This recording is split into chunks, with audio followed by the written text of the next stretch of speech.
Hey, all happy Monday. As you can see, this video is going to start out a little different right off the bat.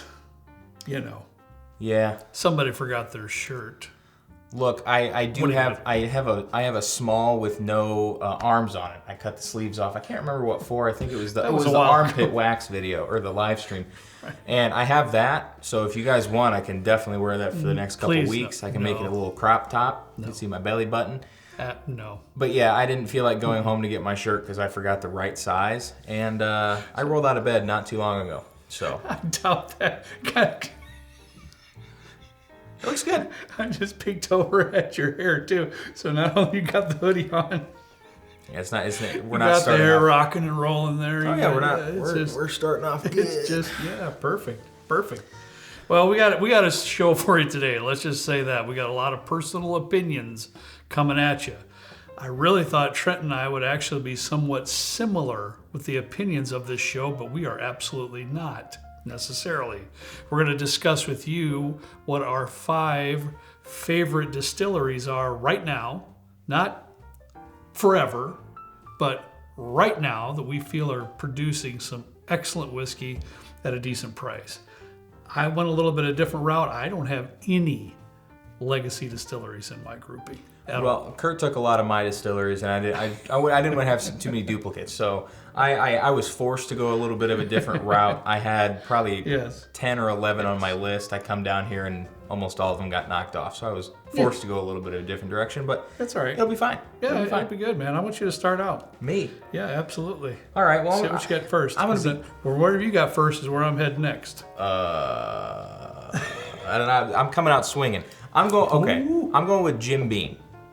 There's a couple reasons behind that. One that surprised me. Yeah. Mm-hmm. They are doing some stuff that is, like, they're reviving the old Overholt brand, and me as a rye fan, I love that. There's a lot of history and heritage with that distillery and a lot of really good rye whiskey that was made 40, 50 years ago. So I like to see them reviving that. Okay. They're doing an Old Granddad 16-year this year. I had no idea. Their Little Book was fantastic. Their Jim Beam 7 was fantastic. That's a good price. Back up, just because my thought process is still on Old Granddad's 16 years. Is that going to be like a special release for them? Yeah. Wow. I don't know where it falls in the year. I did see it in the list of stuff they're coming out this year. They're also coming out with like an 11 or a 12-year, I think, a corn whiskey under the clear or the Hardin's Creek label. Wow. So there's a lot of stuff going on. Right. I'm assuming it's like a 50-50 split between allocated versus non-allocated. So just in terms of the, I guess, innovation, there's a lot of large distilleries. Stepping outside the box. I would love to rant about this, but I'm not going to. Yeah. There's a lot of large heritage distilleries, as you called it, that are just kind of sitting stagnant. They're not innovating. They're not going outside of the box with any of their releases. Yes. If you want to see that video, Trent and I have been talking about that for about 2 weeks. Not really to discuss a future show. Yeah. We've just been driving us nuts a little bit. Yeah. We've been on a couple trips and this and that. We've just been kind of knocking thoughts off each other about that particular subject. So I was a little bit hesitant to put a large distillery in there. I was going to put Michter's in there because their stuff this year has been really good, but that's limited only. They're not really venturing outside of their core lineup. Okay. Jim Beam is, so that's why that's on there for me. Well, no, I apologize for my lack of knowledge, but I appreciate you telling me about that too. I can't deny the fact that Jim Beam is putting their best foot forward. That's for sure. The Booker's lineup is a whole other story, but they got some other cool stuff coming out this year. I'm looking forward to. Well, guys, I'm going to start out with Hard Truth, okay? This is their brand new bottle and bond. I'm just going to kind of stack it like this, but this is their brand new bottle and bond bourbon releases that they just put out. Absolutely phenomenal. You all know what they do in their finishing processes there as well. Great stuff. And Trent, I didn't even pull out one of their rye whiskey bottles. We've been celebrating their rye whiskey for the last couple of years or so. Cognac and the sherry one? Just some magnificent rye whiskey that they've been producing at Hard Truth. Was that Railroad Great one this stuff. Year? Or the Harvest? Was that this year too? Was it this year? I think it was this year, the one that was a little bit less expensive. Mm-hmm. Yeah. Was that the Railroad? I think so. Is it called Railroad? I don't know. It's right over there. You had me try it in a video. Yeah, well, I apologize for that. But anyways, I just brought these out because these were all very good. The 4 grain's my absolute favorite bottle and bond release that they put out.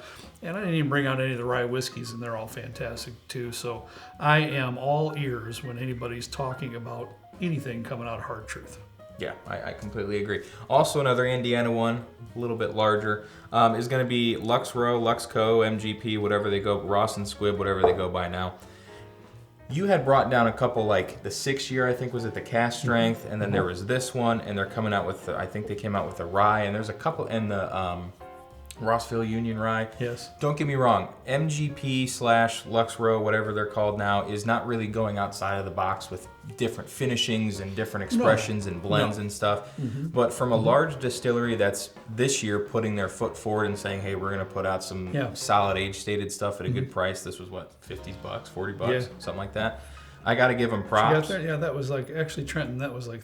Well, that was a $30 one. That was a $37, something like that. Apart from Jim Beam... Small batch reserve. Apart from Jim Beam, I don't know that any other distilleries, like large ones, have come out with a new flagship product that's as affordable as this one.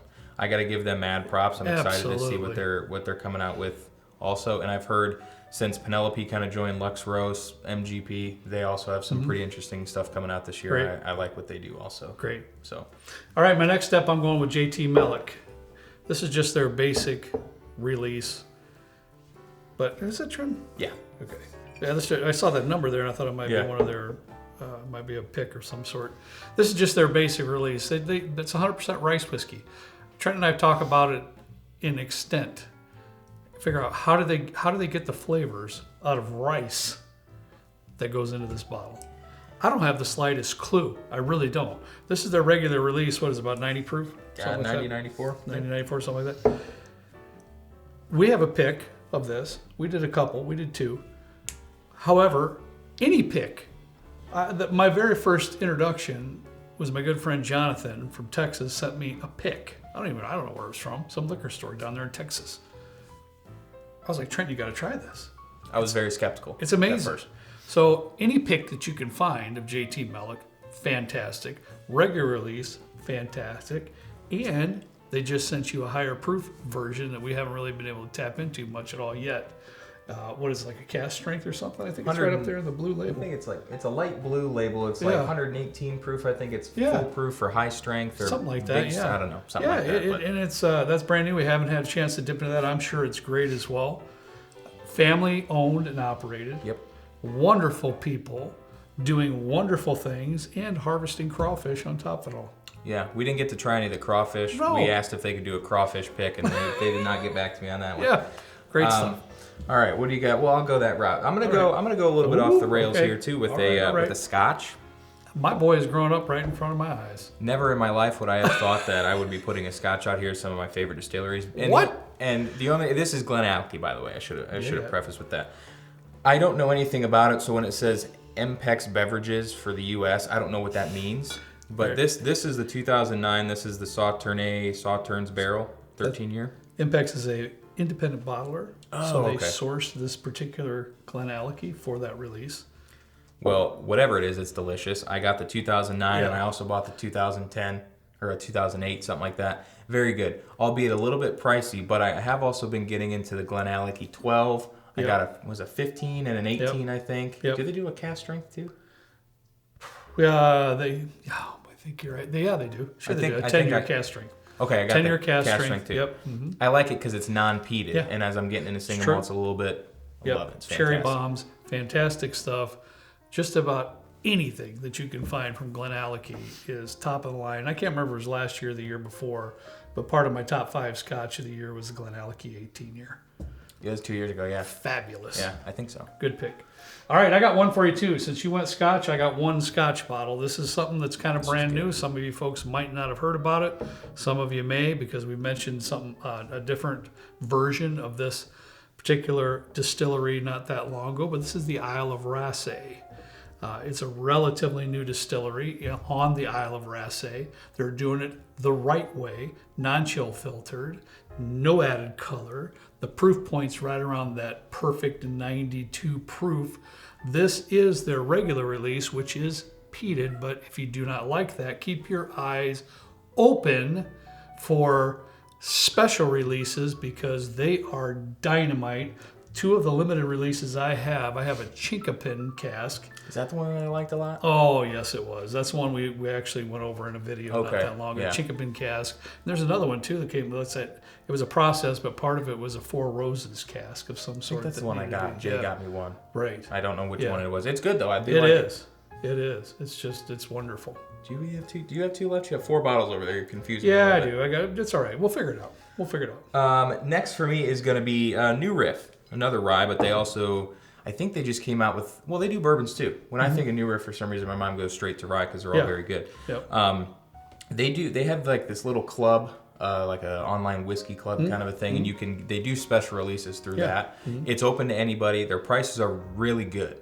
I think the most expensive thing they have is that 8-year, and it's like 60, 70, $80. Yeah. And it wasn't my favorite. No. I will say that. It's not my favorite. No. But they have a new Old Riff coming out. It was $60. They have a couple different high notes at a higher age statement, Balboa rye, different finishes. They do a lot of experimenting, and they keep the price low too, which I really like. No question about it. All right, buddy. Next, I'm going to go with Cedar Ridge. Now, granted, we just got back from there several weeks ago doing a pick, but they have all kinds of product that I was a huge fan of. This is just their basic bourbon release, Trent. This is their basic bourbon release. It's 86 proof. It's excellent. I didn't realize it was 86 proof. Yes, and it's really good. And they have barrel proof bourbon. Trenton's a big fan of the bonded rye whiskey. All right, we did just put that in a video a couple days ago. Yes. I went through quite a bit of it. The bonded rye, fantastic. They gave us a sample of a special release that's coming out sometime soon. If you recall, I don't know how old the bourbon was. They just gave us a sample there at the distillery to taste. Bourbon finished in sherry, unbelievably good. Anyways, I really love it. I brought this out to Trenton simply because they're single malts as well. They do it all there. They got bourbons, they got ryes, they've got single malts. Their quintessential single cask releases are absolutely dynamite. This is the honey cask. I could have picked out 3 or 4 that I have over there, and they're all fantastic, and they're all under $100. I think they're about $70 or so, or something like that. But they're all efficiently priced.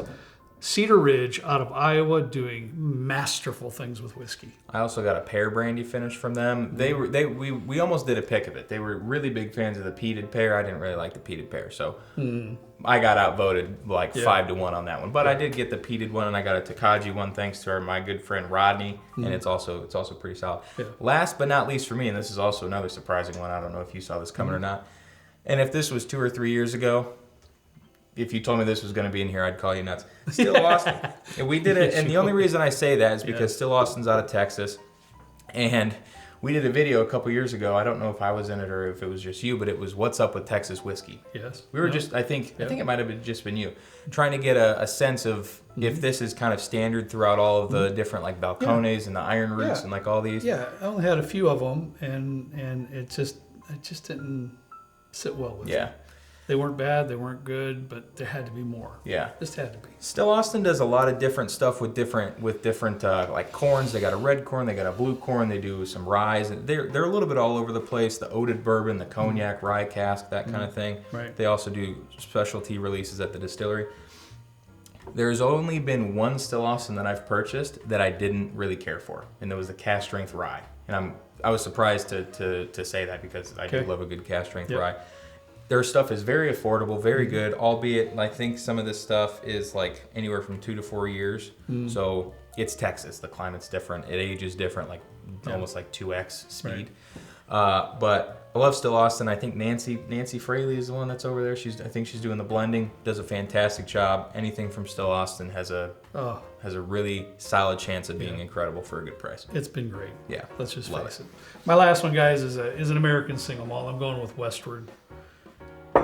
This is the cast strength bottle. As you can see, it's used quite heavily around here. I even tried this in a Boulevardier, substituted bourbon for this particular bottle, the cast strength. Oh, that's the one I gotta try. Holy moly, was it fantastic.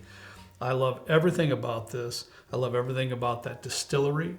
They are paying homage to the local barley there. It's 100% malted barley. They're paying homage to that barley. They're making the whiskey right. They're doing it right. And in one of my recent conversations I had with Miles, the head blender there at Trenton, this is truly one of the main reasons why I put this in here as well. This is their milestone release right here. Do I got room here, Trenton? You could toss it out in front a little bit. I took up some of the room over here. This is their milestone release. Okay, this is going to be a little bit more expensive. This is $250. A lot went into this particular bottle. But what impressed me the most out of that, it is a magnificent sip. I mean, Trent, it is to die for. I love the viscosity, everything about it. But the question I had for Miles, I said, Miles, my only question is, why was it 86 proof? That's what got me initially. Yeah, it was 86 proof. It is 86 proof. And he looked at me and didn't flinch, and he told me because that's where it tasted the best. I like that answer. He said his advertising department was all over him. Hey, it's cask strength that's going right now. What are you doing? It's cask strength. He kept telling them, that's where it tastes the best. I would have loved to taste it at cask strength, but he stuck to his guns, and he kept it at 86 proof because that's where it tasted the best. I like that. Yeah, I love that. They didn't kowtow to the pressure if we have to have a cask strength, or if that's what's going to sell the fastest. He wanted to put a product out there that he could be proud of, and one that he thought was the very best whiskey he could put in that bottle. So, without question, this distillery has to be on my list, Westward. Oh, 100%. It was going to be on mine, but Kurt kind of stole it from me. Anyways. All right, guys, that's all we have for you today. Trent, you got anything else to add before we sign off? Let us know what some of your favorites are. If we didn't mention them up here, we learned, and we might have said this before too, there's like 3,300 distilleries in the U.S. Yeah. As much as we would love to have something from every distillery to I don't even know what I'm saying, to put into consideration for videos like this, we'd love to. Yes. But if you have one that you think we should check out, or you're really liking this year, you think they're doing good stuff, let us know in the comments. Maybe we'll check it out. Yeah, I personally love to find smaller type distilleries that are putting out fantastic whiskeys for an efficient price. I'd love to find that. Yeah. So if you have any ideas for me on that, I'd surely appreciate it. And also let us know what you think of Trenton's hoodie. Yay? Should it make it, and the hair, should it make a permanent appearance here or not? I don't know. All right, guys, we appreciate you all as always. We ask you to please drink responsibly. See you next time right down here with Trent and me in the good old basement bourbon bar. See you later.